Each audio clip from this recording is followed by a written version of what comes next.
1 লিটারে একবারে 15 থেকে 20 টাকা করে লাভ, তাহলে আপনি বোঝেন যদি কেউ 1 লাখ লিটার জমিয়ে থাকে, কেউ যদি 10 লাখ লিটার জমিয়ে থাকে, মজুরিটা হচ্ছে সরকারের সাহস আর বিচক্ষণতার বিষয় যে কিভাবে সেটিকে ম্যানেজ করে। আসসালামু আলাইকুম প্রিয় বন্ধুরা, দেশীয় প্রবাসী যে যেখান থেকে দেখছেন প্রত্যেককে শুভেচ্ছা জানাচ্ছি। শেষ পর্যন্ত বেড়েই গেল সব ধরনের জ্বালানি তেলের দাম, এবং এই যে নতুন দাম, সেই নতুন দাম এরই মধ্যে কার্যকর হয়ে গেছে এবং এক লাফে বেশ অনেক পরিমাণে তেলের দাম বাড়িয়েছে, যেটি গত কয়েক বছরে একসাথে এভাবে এতটা তেলের দাম কখনো বাড়েনি। এবং এটি যে বাড়বে সেটি অনেকটা প্রত্যাশিত এবং স্বাভাবিকভাবেই চিন্তা করা হচ্ছিল যে কোনো সময় তেলের দাম বাড়বে এবং এবার বাড়লে সেটি অনেক পরিমাণে বাড়বে, সেটি সাধারণের ভাবনার মধ্যে ছিল। তবে সরকার যেটি বলেছিল যে মে মাসে গিয়ে তেলের দামটা বাড়াবে, কিন্তু সেটি হঠাৎ করেই এই তেলের দাম বড় আকারে বাড়ানো হলো। যেই নতুন দাম নির্ধারণ করা হয়েছে সেটি আপনাদেরকে একটু আগে জানিয়ে দেই।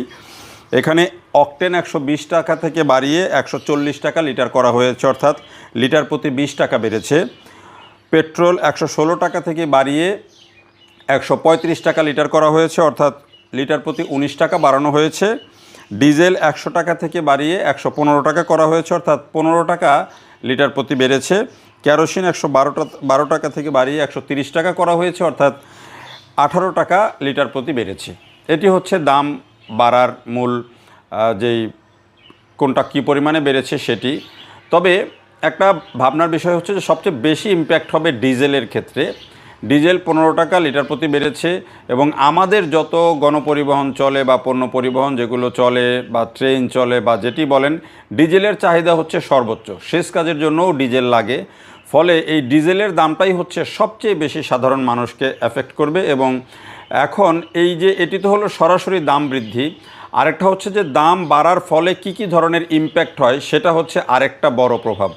যেমন এখন দাম বাড়ার ফলে গাড়ি ভাড়া বাড়বে, গাড়ি ভাড়া বাড়লে অটোমেটিক্যালি পণ্যের যেই পরিবহনের কস্ট সেটি বাড়বে এবং এটি সব পণ্যের উপরেই কিন্তু এটি যাবে এবং শেষ পর্যন্ত এটি গিয়ে কিন্তু পরিশোধ করতে হবে কাকে?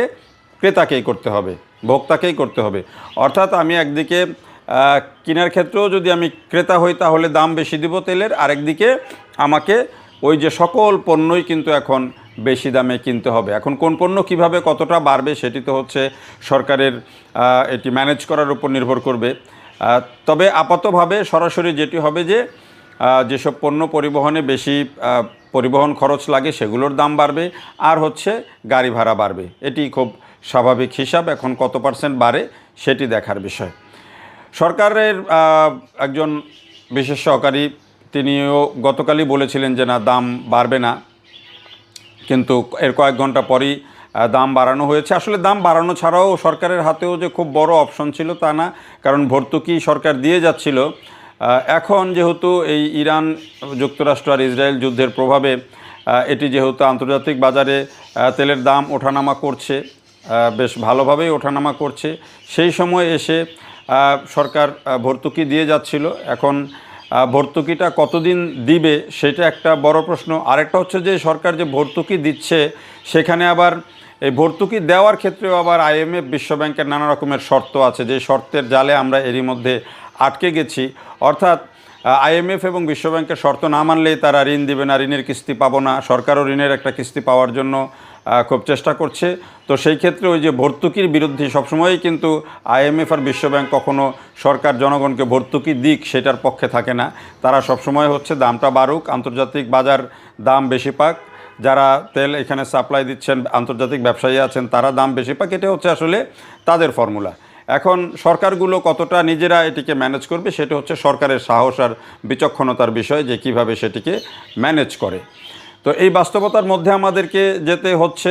আশা করি যে আজকে বা কালকে থেকে আর খুব বেশি লাইন পেট্রোল পাম্পে থাকবে না, যেহেতু সরকারের জ্বালানি মন্ত্রী বলেছেন যে এখন বাংলাদেশের রেকর্ড পরিমাণে জ্বালানি মজুদ আছে।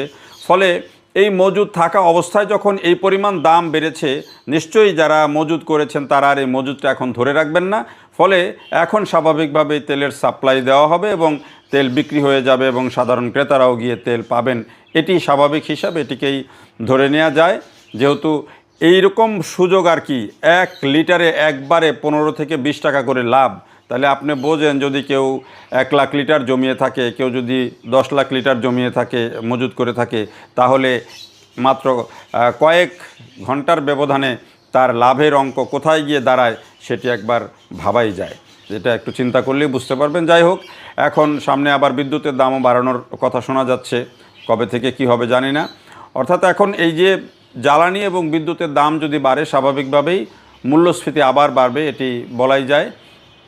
এখন সরকার এটিকে কীভাবে ম্যানেজ করে, মাত্র 2 মাস বয়সের একটি সরকার এটি কিভাবে ম্যানেজ করে মানুষকে স্বস্তি দিতে পারে, এর মধ্যেই মানুষের কিন্তু অনেক বিষয়ে মানুষের হাঁসফাঁস তৈরি হয়ে গেছে।